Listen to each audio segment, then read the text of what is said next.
of the Book Club for Kids podcast. I'm Kitty Feldy, and we are here at the Baltimore Book Festival for this very special On the Roads edition. We're here to talk about bees, teamwork, and fabulous pastries. It's Robbie Shell's book called Bees on the Roof. The writer herself will be with us a little later on, as well as our celebrity reader, the fabulous actress Grace Baker. This is the Book Club for Kids, the podcast where middle grade readers talk about books. And we'll tell you how you can be on the show a little later on. But first, let's meet our panel of readers. You guys want to introduce yourselves? I'm Nicole. I'm in 5th grade. I go to Glen Elk, and we live in Ellicott City. Hello, I'm Sarah Ford. I am 10 years old. I'm in the 5th grade, and I live in Columbia, Maryland. Hello, my name is Michaela Wright. I'm 11 years old, and I go to Glen Elk Country School. Hello, I'm Nadia. I'm in 5th grade. I go to Glen Elk Country School, and I live in Ellicott City, Maryland. Hi, my name is Aubrey. I am 10 years old. I am in 5th grade, and I go to Glen Elk Country School in Ellicott City, Maryland. Let's start off by letting the audience who may not have read the book yet know a little bit about what Bees on the Roof is all about. Who wants to start us off? So it's about these 4 kids, Sam, Tristan, Ella, and Mac. They have a science project, and they picked to do it about bees, but there are these other cheating team and stuff, so they kind of are trying to mess them up, and they kind of destroyed their project first, but what they turned it into was what it would look like if it was like destroyed and stuff. It's very interesting, and it has a lot of facts about bees, so if you're learning about bees, it would be interesting. So there's this kid named Matt who eats a lot and is super lazy and stuff.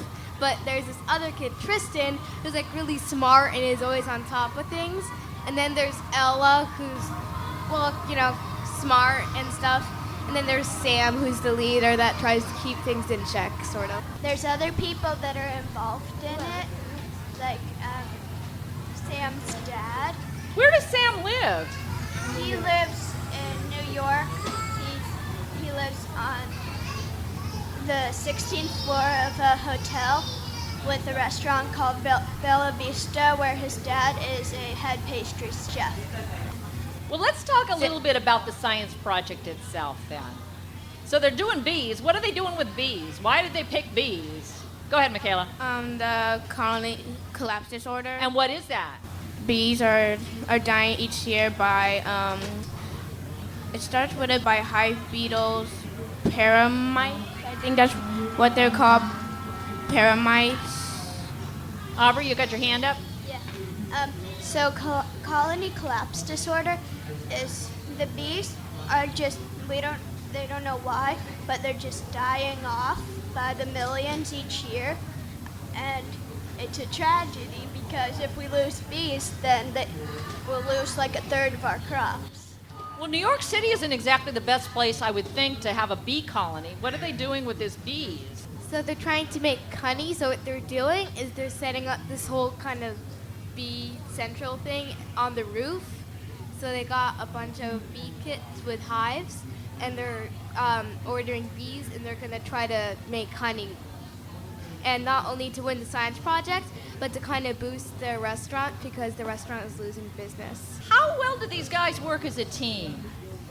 They work pretty well as a team, actually, because there's every part of a team on the brains and stuff, the leader, and they work pretty well as a team. Aubrey? They work really well as a team, and Matt, at the beginning of the book, he was really lazy, and then after they learned a lot about bees and how they work so well as a team, he started doing some important things in the team to help out. Nicole, you look like you want to say something. No, you don't want to say anything. Okay. There's kind of a mystery at their school. What's going on at their school? So there's this group, and the main leader is called Reed, and there's something weird going on with their project, and so they noticed that one of the members of Reed's team handing out money to a smart person, and they don't know why, and they think that Reed might be using other people to do their programming for them for the project instead of doing it themselves. Have you guys ever done science projects before? Yes. Yes. Oh, tell me about those. I did an electricity project. For mine, I did it with Sarah. It was. What'd you do? Stick your finger in a socket and see what happens? No. I had this this wheel, and if you spin it, there's this handle on it, and there's these two things close to each other, and so if you spin the handle, this wheel spins, and there's these wires touching it, and there's negative energy and positive energy, and it's connected to those two things like that, and when you spin it, it creates like electricity, and it goes through, and you can see it like that. So it was really interesting. Yeah, go ahead. Sarah, go ahead. For another science project that I did it on an inventor, and I made like a stoplight that he made. His name escapes me, but like he was the inventor. Like when there were stoplights, there were only two colors, red and green, but he made one with yellow. He also made a electric comb that will go through your hair more easily. And I think he made some kind of hair dryer. I think so. Yeah, Aubrey, you want to jump in? Yeah. This past year I did a science project, and I made a paper mache volcano. And Let me guess. Baking soda and vinegar? Yep. Yep. And food coloring, right? And I did some research and found out some really cool things about volcanoes. So do you learn stuff from those projects, or are they just fun? I think you do learn things. It's fun too. Well, what did you learn about bees? Well, I didn't know that there are so many bacteria and beetles that could get into the hives. Sarah, what do you remember? What did you learn about bees? What I learned about bees was the reason they pollinate flowers by there are these suction cups on the bottom of their legs, and it will grab onto the pollen, and they will go from flower to flower spreading the pollen. Michaela, what'd you learn? I didn't know there are like different kinds of bees, like drone, worker bees, and I think there's another one, but I can't remember one. Nadia? I didn't know that they kicked the queen out after she couldn't lay any more eggs. Yeah, she has a pretty grisly end. What happens to her? I think they sting her too. It's kind of rude. Aubrey, what'd you learn about bees?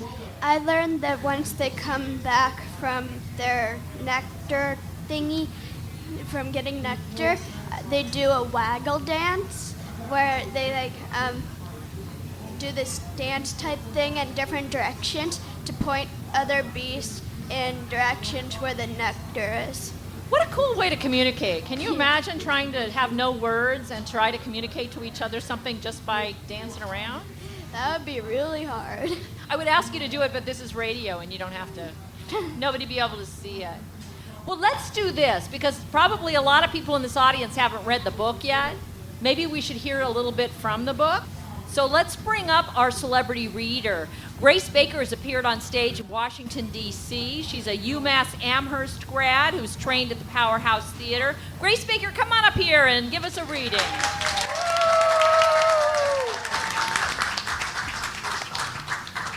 Hi, everybody. Hello.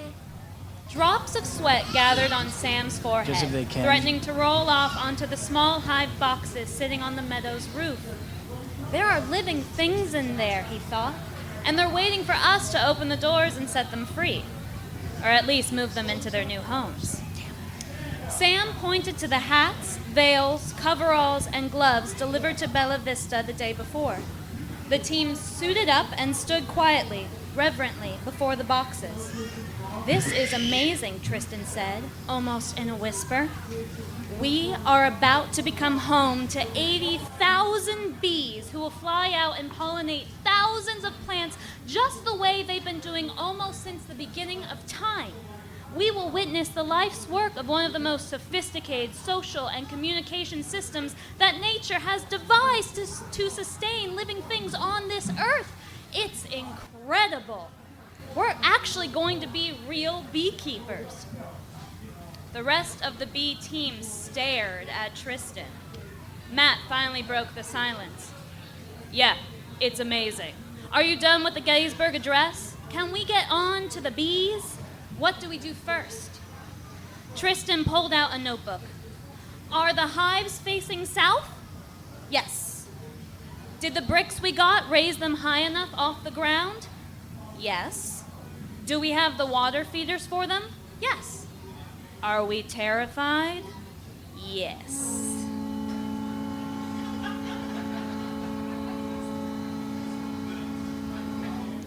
Okay, guys, let's begin. Sam opened the first nuke box and saw 5 frames partially filled with honeycomb plus worker bees, brood, and pollen. The queen had been laying eggs there for about a month, according to the New Jersey beekeeper, and the frames had filled out just enough to be moved into a permanent hive. Some of the bees ventured out, took a few spins in the air, and then returned to the entrance. Like I said, amazing, whispered Tristan. By the time each hive had its bees and queen, plus food and water, it was dusk. The new beekeeper sat silently a few feet away from the 4 slightly tilted, homemade, bizarre-looking, beautiful structures. It was one of those moments when Sam could believe things were working out, that maybe their project would be a success, that Bella Vista would be #1 again, that he and Nick could stay in Manhattan. I'm like the bees, he thought. I was packaged up and brought to a whole new place, gently dumped into a new home, and helped in the transition by many people, including the 3 sitting next to me, especially those 3. He looked at each one and smiled. By now it was too dark to tell, but he was pretty sure each one of them smiled back. Thank you.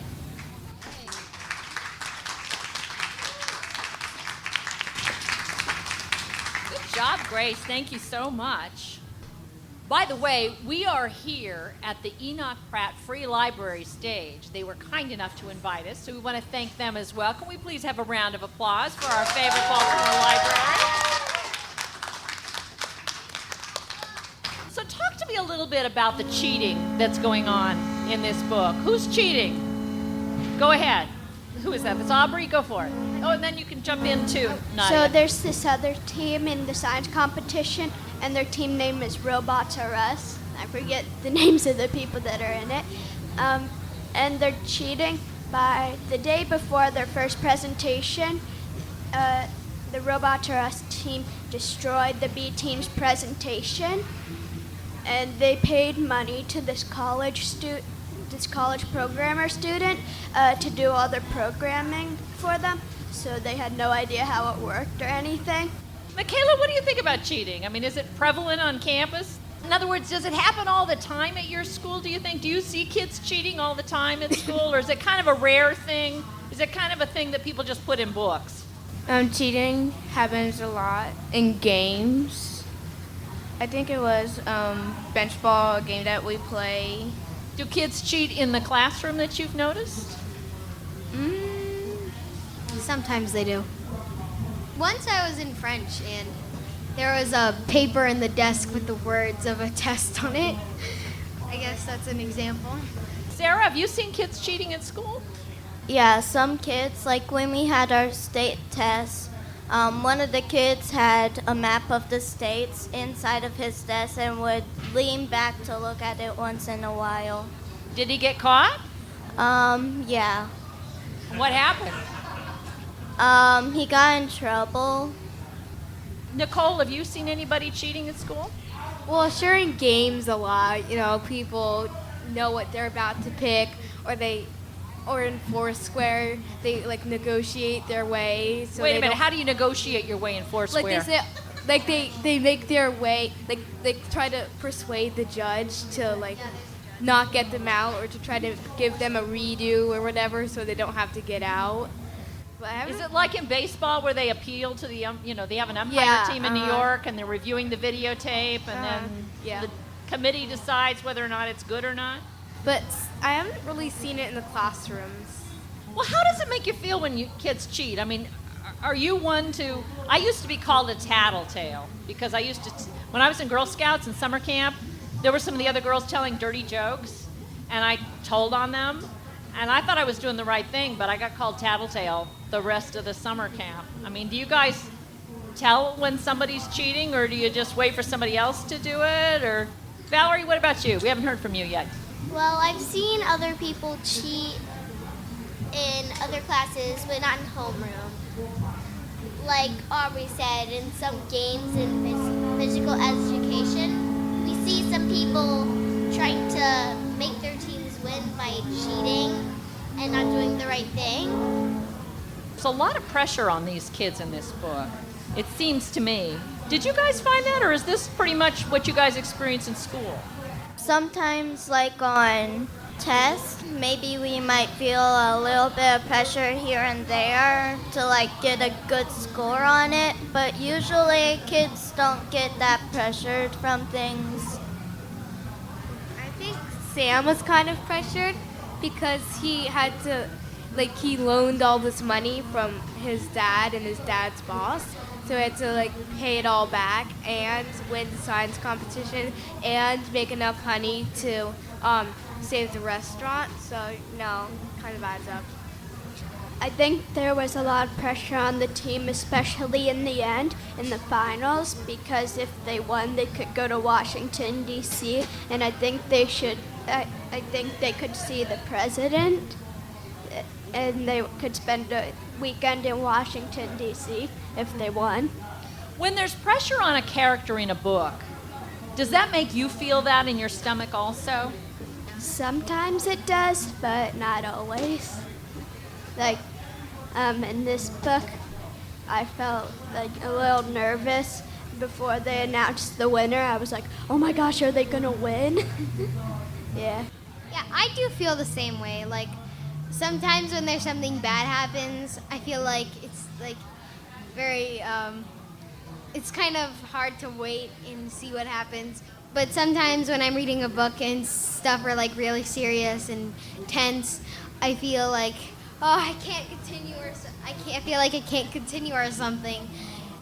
I think there's like a lot of pressure in the people in the beginning because they were getting like so excited about it, and then they had to buy all the sets and the equipment, and I almost got butterflies in my stomach because I was so nervous for them. I thought they would never make it, but it gave me like that feeling. It's a pit in your stomach kind of feeling. Yeah. Once I was reading Harry Potter, and I was at the last book, and they were losing this war, and there was only like this much of the book left, and I was like, how are they going to solve this? What? And I was so tempted to like read the last page and then go back and, read the rest. Well, is that a challenge for a writer? I mean, if you guys were to figure out how to build the perfect book for somebody your age, how much tension should there be? How much do you need to keep you turning the pages? Go ahead, Valerie, you start us off. We'll come down the line. I think there should be a lot of tension or like a medium amount. It's hard to keep on trying to go with the flow with pages. Aubrey? I think there should be like a medium amount of tension and not a whole ton, because I think if there's a lot of tension in it, then the reader might be like, okay, I cannot read anymore. It's just too scary or something. But then if there's medium tension, then the reader would be like, okay, this is a little creepy and scary and nerve-wracking, but I really want to see what happens. Nadia, what makes the perfect book? What kind of tension do you need? I feel like too much tension is kind of, sometimes when there's too much tension, I look at the last page and read it and see what happens. And usually it turns out fine, but when that happens, I do read the middle, but some people will just go to the last page and they'll look at it and they'll be like, oh, they're fine, and they'll quit and stuff. So I think medium tension may be good for people my age. Michaela, is there such a thing as not enough tension? Have you read some books that were just nothing happening? That won't really be like a good book to read. It would be like boring. It's kind of like a roller coaster. Like it's not really has those like ups and downs. It just had like just a straight roller coaster. Not really like that fun to read. Sarah, what was your favorite part of the book? My favorite part of the book would be like when they're all huddled up and they're talking about their plans for like what they're gonna do for the science fair, and like they're like just popping up some ideas that might happen, and then Tristan like just blurs out bees, and yeah, so that would be like my favorite part of the book. Nicole? I like when they got the snake and put it in Charlene's locker, and she like screamed a lot. That was fun. It was harmless. It was like a harmless garden snake, but still, it was awesome. Oh, we want to go down the line. All right, we'll start with Sarah and we'll work our way down. Go ahead. My favorite part of the book was when Reed got pied in the face, the cherry pie. I thought that it was really funny because I like when people get pied in the face, and I also thought that them making a bake sale for money was really good. Would you like a pie in the face? Oh, I've been pied in the face and I Does it hurt? like it. No, Does it taste good? only if it's like whipped cream. If it's shaving cream, no. Yeah, that's not much fun. Aubrey? My favorite part of the book was when the B team won the science competition, because I was so relieved that Sam didn't have to move states again. But then the part in the computer class when the word cheaters flashed across the Robots R Us team, that was a really close second. I want to shift gears a little bit here, guys. There's kind of a moral question I wanted to ask you about, because at one point we find out that, is it Matt who's allergic to bees? Yeah. And his father said, do not go anywhere. You know, his parents were very concerned. He had to walk around with an EpiPen. He didn't, his parents said stay away from the bees, but he still hangs around with the bees, which theoretically could kill him. So did that bother you guys at all? Was there a moral question there that you thought about? Aubrey?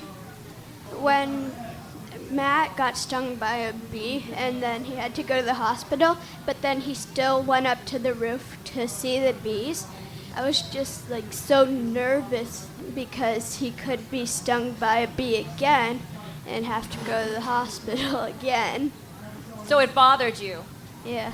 Sarah? I mean, was that something the writer should have included? Did it add tension? Did it make you mad? Did it make you think? I think it made me like have questions about this. Like after he got stung by the bee, I was thinking like he wanted to go back up and see them again, but I was thinking if there was a way for him to go and see them without him getting stung by any bees. Sometimes I wonder if there's things like this in books that bother adults but don't bother the young readers. I mean, is that something I'm worrying about more than anybody else, Nadia? Well, when Matt got stung, if I got stung by a bee and I was allergic to them, I would still go near bees. But either way, I've been stung by bees like a lot. But yeah, if I've been stung by, if I was allergic to bees, I would still go near them, I guess. I wouldn't be that scared. Yeah, go ahead. Valerie? Like Nadia said, if I was allergic to bees and I got stung by one, and I had to go to the hospital and all that stuff, I would still go up there because it's the science project we're talking about, and they want to win and stuff, so they're trying to get focused on it. So when I heard that he went back up, I was actually really proud of him because he should be brave and go back up there, even though he's allergic and got stung once. Well, and even though his parents told him not Yes. to, I mean, but you were rooting for him, not Yes. for the parents at that point. Right or wrong? Did Matt do the right thing or the wrong thing by going up with the bees after he'd already been stung once? I think he did the right thing and the wrong thing. Like, I think that it was good that he was brave enough to come up there and support his team, but I think that maybe still it was a little risky, but I think it was worth it. So, Aubrey? I think he did the wrong thing because I think he because he was allergic to them, and there's a possibility he could get stung again.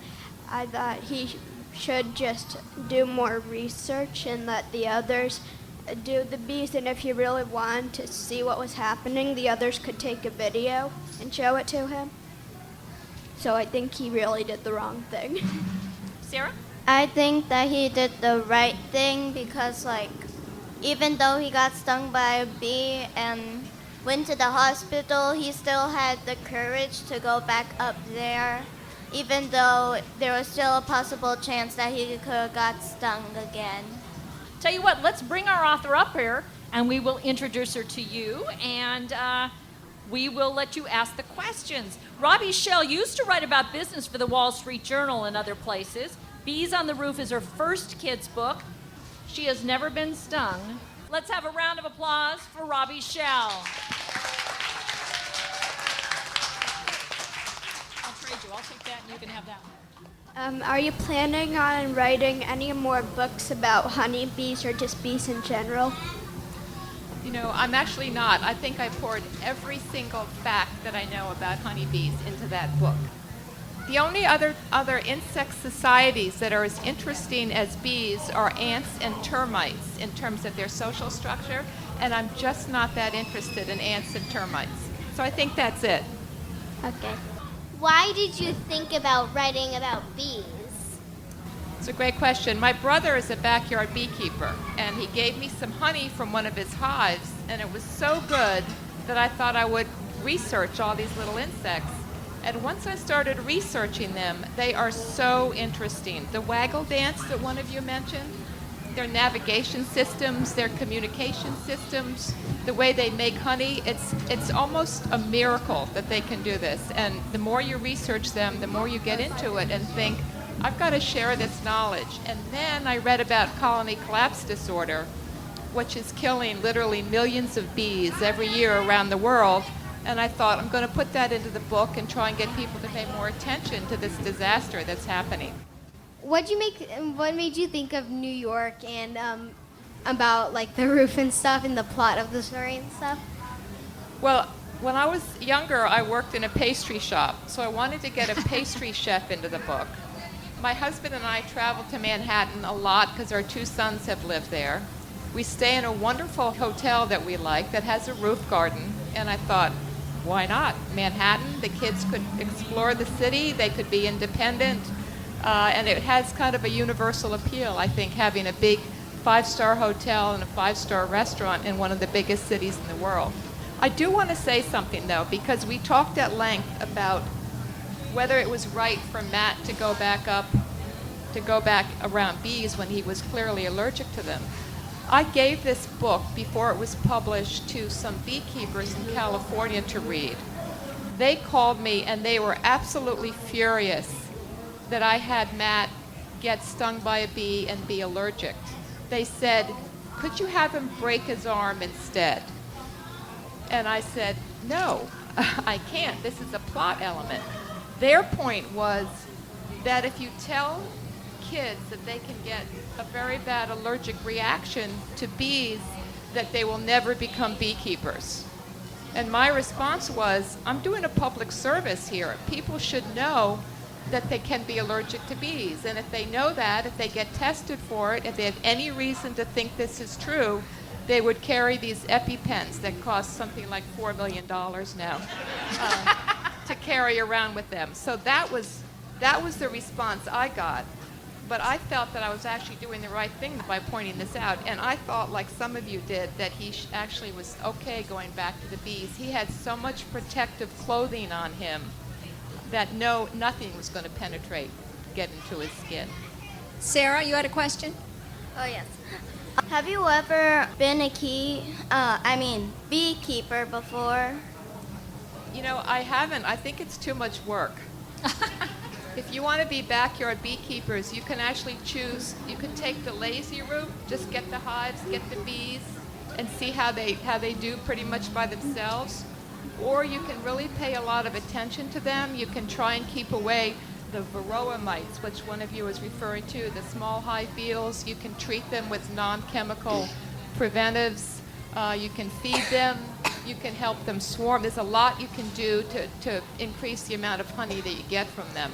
But they're a lot of work, and it's pretty much year-round. Obviously, most in the spring and summer. I just didn't think I had the time to do that, but I'm hoping that younger people with more energy will do that. All right, Valerie. How do you think of like the characters and why do you want to name them like Ellie, Tristan, Matt, Sam? All the characters were based on people that I know. So one of the characters, Tristan, has a scar on his cheek that he keeps rubbing. So my older son had a big scar on the side of his head that he would keep rubbing whenever he got upset. My younger son has hair that sticks straight up on his head. That was Sam's hairstyle. Tristan was the name of a good friend of my son's who was very much like the Tristan in the book. Ella was the composite of girls that I knew when I was younger. I envied that long ash blonde hair that she wore. So there were little characteristics that came up for all of them. But basically, I made a lot of it up.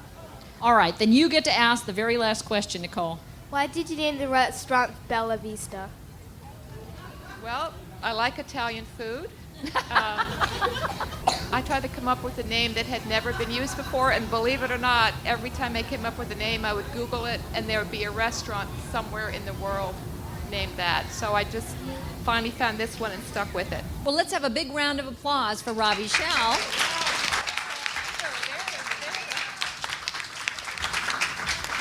But Robbie, before we let you go, we like to ask everybody one question. Sure. And that is, what is your favorite book and why?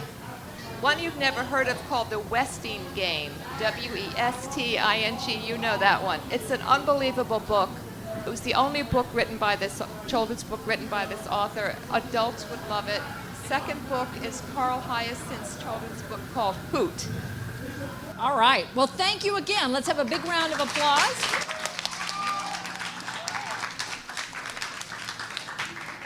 All right, who's got a favorite book? Oh, I can see the hand up. All right, go ahead, Nadia. Right now, my favorite book series is Nightmares. I like the series because it's really interesting. The dream realm and the nightmare realm. It's really, I like fantasy books.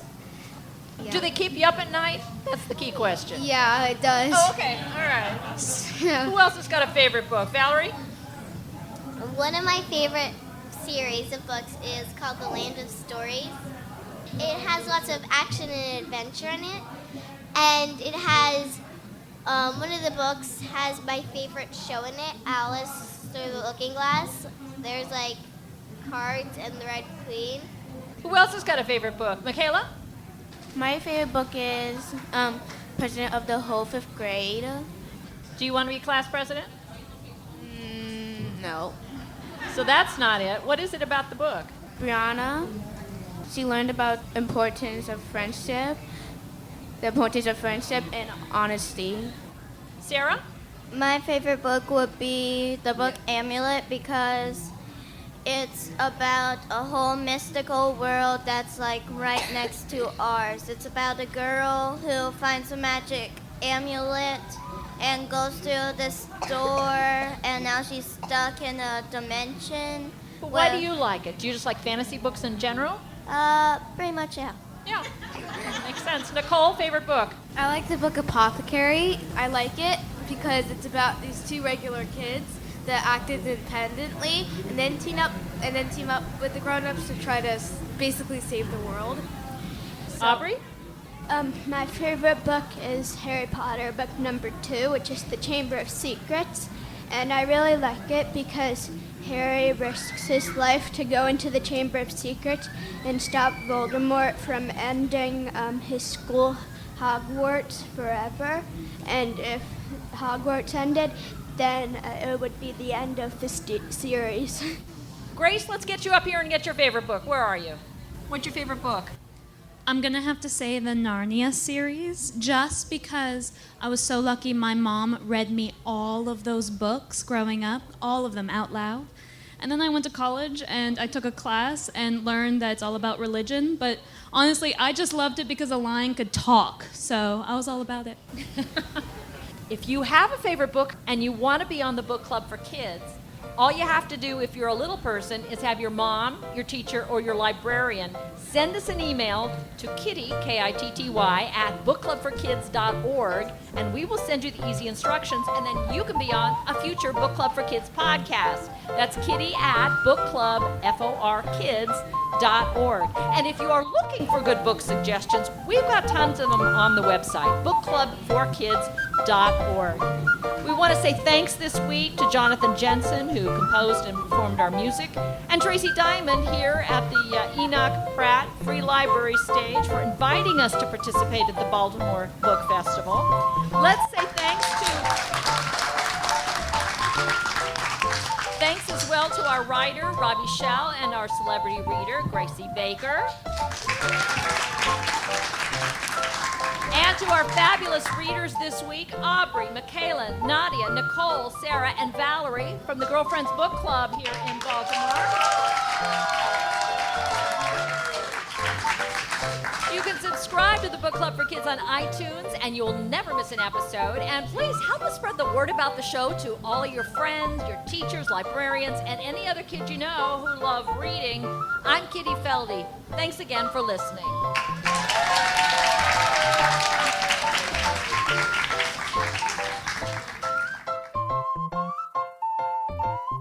And since you love reading, we wanted to tell you about another podcast about books for kids, Henry's Library.